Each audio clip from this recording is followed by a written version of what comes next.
Did you wake up with a passion for ISBN? Gather round, kids, let me explain what an ISBN is. I want you to think of an ISBN like a barcode in a grocery store. Not everybody speaks publishing jargon, so I'm not going to use any of that. I'm just going to use some grocery store terms. I want you to think of an ISBN as a barcode. Pretty much everybody that sells things has some kind of what's called a point of sale system where they scan barcodes in, they can keep track of their inventory, and then they scan those things out when somebody buys it, right? And then you occasionally will take inventory and scan all the barcodes to see how much of all the different kinds of things you currently have to see whether or not something has been stolen or whether or not your records match the records of the distributor, et cetera, et cetera. So when it comes to publishing, your book has an ISBN. This is my book. It's Verity Vox and the Curse of Foxfire. It's a New York Times bestselling young adult fantasy novel. It's pretty great.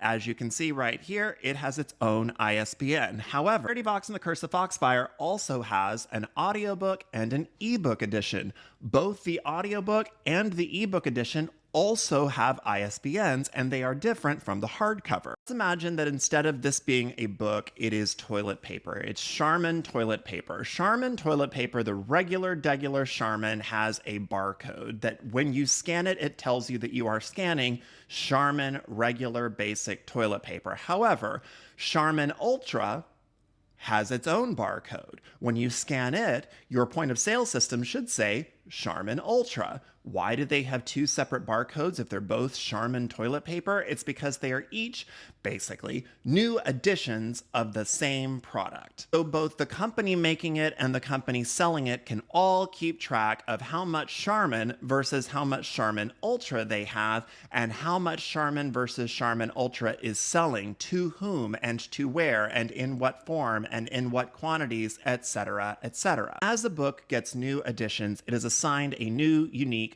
ISBN. An ISBN is an international standard inside of the publishing industry in order to identify, track, maintain sales records of different editions of a book. Can an ISBN be reused? No. You don't reuse ISBNs the same reason that you don't reuse barcodes. So if you were in a grocery store and you are scanning toilet paper, but it's coming up as printer ink because somewhere way up that corporate food chain, the company also owns printers and printer ink and all of that. I guess this is becoming the paper reference. Things get really confusing for everyone involved and everything breaks down pretty quickly. So, hope this helps. Thank you. Goodbye.